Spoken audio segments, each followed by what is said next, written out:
কখনো কি ভেবেছেন আজ যে বাংলাদেশ জ্বালানি তেলের অভাবে ভুগছে, এই বাংলাদেশেরই সুযোগ ছিল পুরো দক্ষিণ এশিয়ায় জ্বালানি তেল রপ্তানি করার। কিসের ভারত, কিসের পাকিস্তান, বাংলাদেশ দক্ষিণ এশিয়ার অন্যতম পরাশক্তি হয়ে উঠত।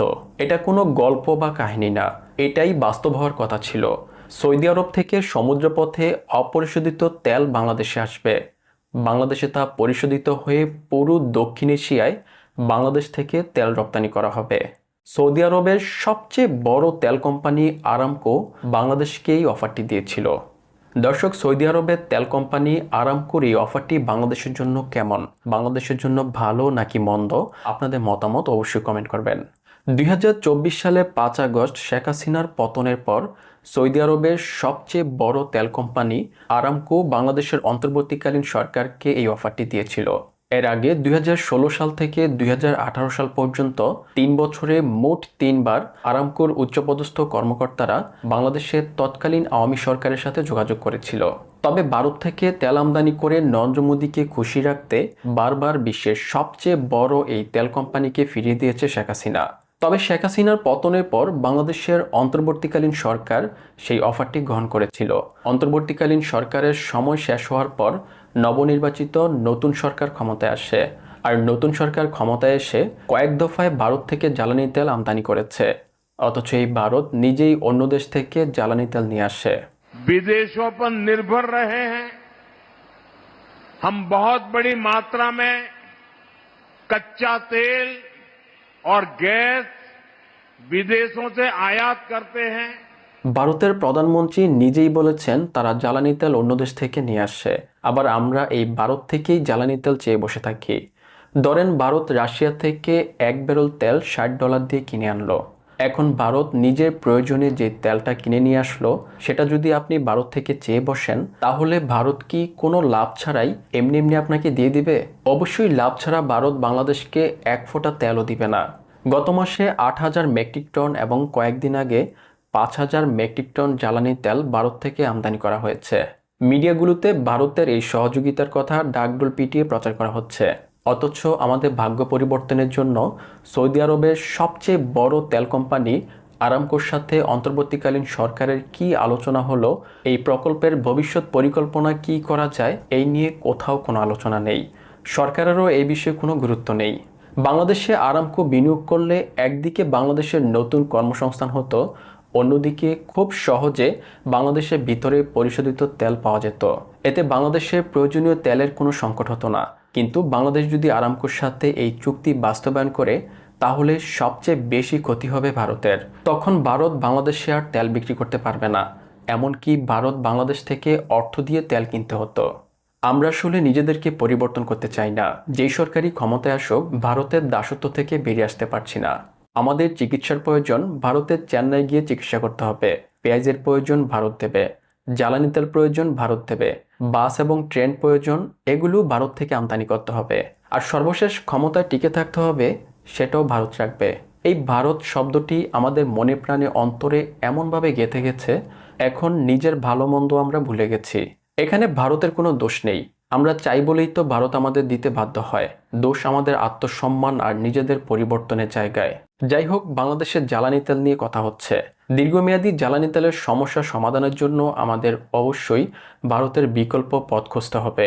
আর এটি যদি হয় সৌদি আরবের মতো বড় কোনো কোম্পানির অবিশ্বাস্য অফার, তাহলে তো কোনো তুলনাই হয় না। ভৌগোলিকভাবে বাংলাদেশে তেলের তেমন কোনো খনি নেই। বিভিন্ন জায়গায় অনুসন্ধান করে বারবার ব্যর্থ হচ্ছে কর্মকর্তারা। তবে বর্তমান প্রধানমন্ত্রী তারেক রহমানের ঘরের দুয়ারে বগুড়া গাবতলীতে একটি পুরনো তেলের খনির কথা এখন সামাজিক যোগাযোগ মাধ্যমে আলোচনায় উঠে এসেছে। স্থানীয় বাসিন্দারা বলছে এই খনিতে তেল ছিল, অল্প কিছু পরিমাণ তেল উত্তোলন করে তা বন্ধ করে দেওয়া হয়। বিকেলটা আমাদের সিমেন্ট টেমেন্ট দেখলে দেবো, রাতারাতি বন্ধ করে দেয়। হ্যাঁ রাতে বন্ধ করে দেবো। তাছাড়া তো বগুড়াই তেলের খনি, হ্যাঁ মানে তেল প্রচুর থাকতো। হ্যাঁ হ্যাঁ, তাহলে টিউবওয়েলও তেল উঠছে। কি বলে তেল উঠছে? হ্যাঁ টিউবওয়েলও তেল উঠছে। বলে হাত হ্যাঁ হ্যাঁ টিউবওয়েল, হ্যাঁ এখনো টিউবওয়েলে পানি তুললে ওই কেরাসিনের ইয়ে গন্ধ বের হয়। গন্ধ বার। বিশাল আয়োজন করে প্রায় 27 বিঘা জায়গা নিয়ে গাবতলী তেলের খনি কার্যক্রম শুরু হলেও অল্প পরিমাণ তেল উত্তোলন করে খনি কার্যক্রম বন্ধ করে দেওয়া হয়। তৎকালীন সময়ে গাবতলীর সেই তেলের খনিতে কাজ করা স্থানীয় বাসিন্দাদের দাবি, গাবতলীর ওই খনি থেকে তেল উত্তোলন শুরু হলেও বিপুল পরিমাণ অর্থের বিনিময়ে সেই খনি থেকে তেল উত্তোলন বন্ধ করে দেওয়া হয়। উত্তর বাংলা যখন ওখানে শুরু হয় তখন আমি মেকানিক্স গ্রুপে চাকরি করি। ফার্স্টটি 2200 মিটার পর্যন্ত খোলার কথা ছিল, কিন্তু খুললো হচ্ছে 1800 মিটার। খোলার পরে আপনার গ্যাসের খুনি পার হয়ে যায় কয়লার যায় তেলত গেছে, তখন তেল একটু আউট হওয়ার সাথে সাথে এর সাথে আসা যেভাবে বন্ধ করে দিতেছে। আমরা শুনছি 200 কোটি খালি 500 কোটি আমি দুইটা বলতে পারবো না, এটা আমরা জানি না, তবে ঘুষ খেয়ে এই খুনিটা বন্ধ করে দিতেছে। বিদেশি ষড়যন্ত্রে দেশের তেল উত্তোলন বন্ধ থাকলেও এই ষড়যন্ত্রকারীদের থেকে শত শত কোটি টাকা ব্যয় করে অপরিশোধিত তেল কিনে বছরের পর বছর ধরে বাংলাদেশের জ্বালানি খাত পরিচালিত হয়ে আসছে। তবে সম্প্রতি ইরান যুদ্ধের ফলে অপরিশোধিত তেল আমদানি বন্ধ হয়ে যাওয়ায় দেশের একমাত্র তেল শোধনাগার বন্ধ হওয়ার মুখে পড়েছে। সংশ্লিষ্ট সূত্রে জানা যায়, মজুদ থাকা ব্যবহারযোগ্য অপরিশোধিত তেল প্রায় শেষ হয়ে এসেছে, আর মাত্র কয়েক সপ্তাহের মধ্যে উৎপাদন পুরোপুরি বন্ধ হয়ে যাবে। এই পরিস্থিতিতে দেশের ভূগর্ভে থাকা খনি অনুসন্ধান এবং পরিত্যক্ত খনিগুলোকে নিয়ে পুনরায় অনুসন্ধানের দাবি করছে স্থানীয়রা। এই তালিকায় বগুড়ার গাবতলী খনিটি নিয়ে বেশ আলোচনা চলছে। স্থানীয় বাসিন্দারা বলছে, তাদের কৃষিকাজে ব্যবহার করা পানি এবং টিউবওয়েলের পানির সাথে এখনো তেল উঠে আসছে। পানি সেচছি, খালি কেরাসিনি ভাসিছে, ডেন দিয়ে তেল ভাসিছে, পানি খাবার পাইনি। আচ্ছা, আমরা এই টিউবওয়েল সেচছি। তেল আছে, এটা শিওর তেল আছে, এখনো আছে তেল, এটা মিস নেই, তেল আছে। বাংলাদেশের উত্তরাঞ্চল বগুড়া জেলার গাবতলী নামক এই গ্রামটি নিয়ে নতুন করে আলোচনা চলছে।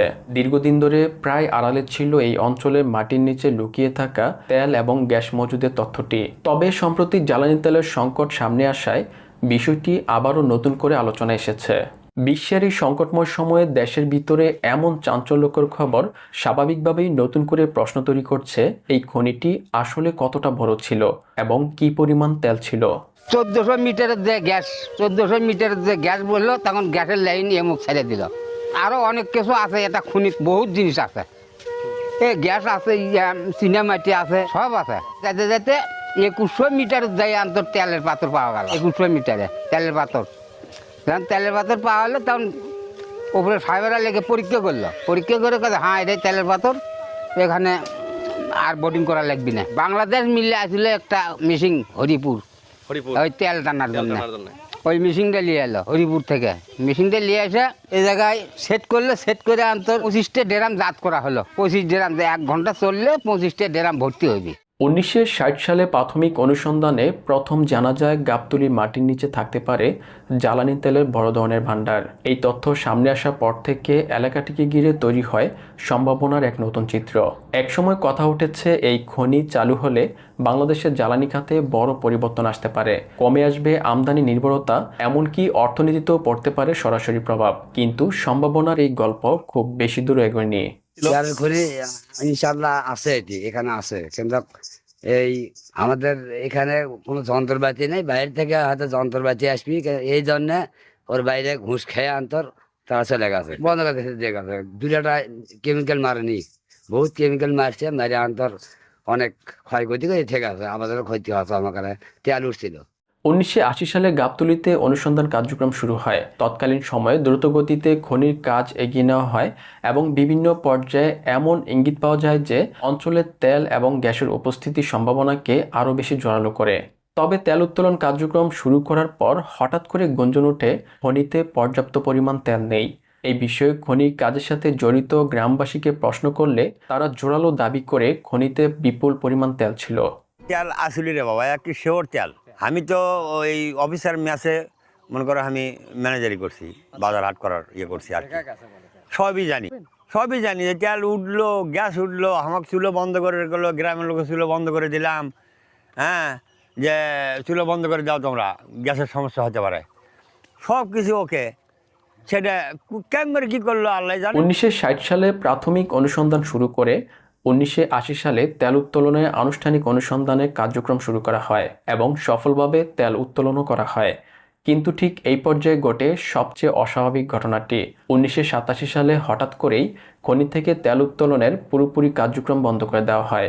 স্থানীয়দের দাবি, অনুসন্ধানকারীরা চলে যাওয়ার সময় কূপটিকে ভরাট করে দিয়ে যায়, এমনকি খনির মুখটিকে সিমেন্ট দিয়ে ঢালাই করে বন্ধ করে দিয়ে যায়। পুরো যে গুডাউনটা ছিল দেখছি তো, ওই গুডনটা ভরা হলো সিমেন্ট, আর এমরে এক গুডনটা হলো খালি কেমিক্যাল, সম্পূর্ণ এমন করে পাইপ বানিয়েছে।